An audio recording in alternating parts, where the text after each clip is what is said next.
Hi, my name is Cody Wright. I'm a family nurse practitioner student at West Texas A&M University, and I'm going to be going over some suture technique as well as a case study that might happen once you start practicing. So first off, we have a 26-year-old female that presents to the clinic with a laceration to her right hand along the pad of her hand. She was cutting food up for dinner and accidentally sliced her hand. And so first off, the most important thing is getting a good past medical history. We would first look at allergies, making sure the patient's not allergic to anything that we might administer in the clinic today. We're going to look for alleviating factors that might reduce healing of the wound. We're also going to talk about medications that might be taken by the patient currently right now. We're going to talk about past medical history, which goes along with the alleviating factors for healing. And then finally, we're going to get more information about the current event, making sure that we understand what exactly she used, how long it had been prior to her entering the clinic.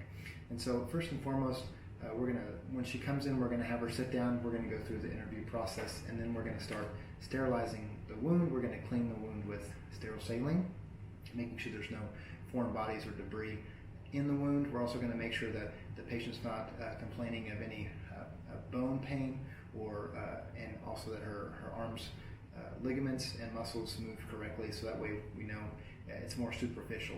And next we're going to do some local anesthesia. So local anesthesia would involve 2% or 1% lidocaine without epinephrine to make sure that we get the area numb and the patient can't feel the sutures.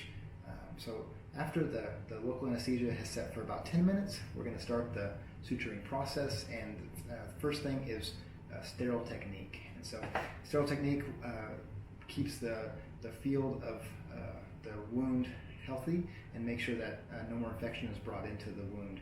And so most important aspects of sterile field is making sure that you don't lean over the sterile field after you've created that sterile field, that you open up packages in the correct fashion, so that way you don't drop anything out of the sterile field, and that when you drop things into the sterile field, such as sutures or other things like betadine, that you do not touch what's inside the sterile field unless you have sterile gloves on. And so, for example, as we have sterile gloves here, we're going to make sure that we're opening the packages away from myself first, and then making sure that they're far separated. As we pull out the sterile gloves, we're going to make sure that everything is I'm staying in contact with things that are not part of the sterile glove inside the sterile glove. Those gloves smooth right on, and now I can go ahead and reach in and grab this other side here. So once I have the sterile gloves on, I have to be reminded that everything I touch now is considered dirty unless it is within my sterile field, so I need to keep everything inside that sterile field. Now, I do not have a kit with me, so after I will have a blue kit with my tools, which would be my regular scissors, my driver head pliers, and then my forceps, which these would be in a sterile kit, opened correctly, and everything moves on there. I would choose suture sizes, which for hands, I would choose a 4.0, and I could use nylon or microfilament, whichever would be best per the wound that I would see. And so as we're starting the suture, first off, we're going to mostly use the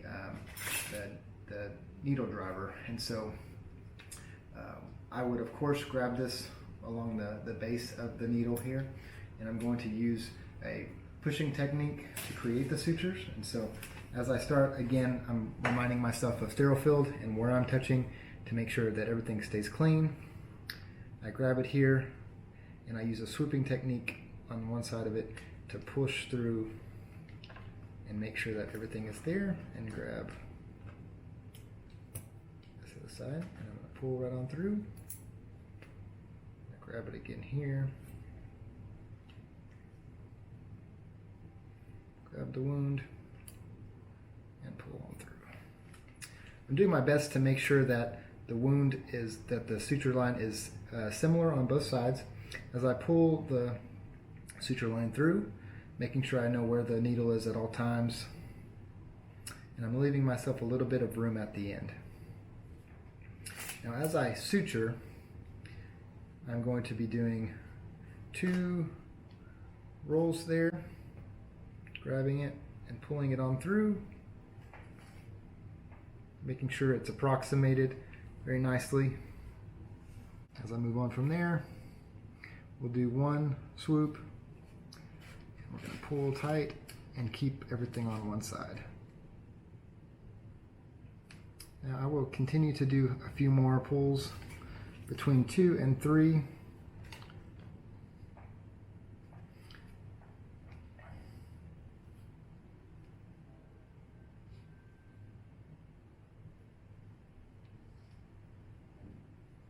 Making sure that it is approximated within 1 millimeter of the skin to allow for growth. Swelling can occur. I'm going to continue to move there. And as I get done with the suture, I'm going to pull back here and just make sure it's on the same side. Now as I continue with my suturing, I'm going to move down the skin, evenly spacing them. There's a few techniques that you can do to correctly space the suture.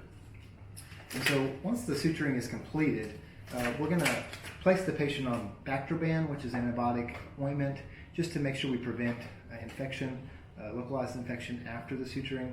We're also going to place the patient on, make sure she comes back in 7 to 10 days to get those sutures removed, and just patient education on making sure she understands the signs and symptoms of a further infection.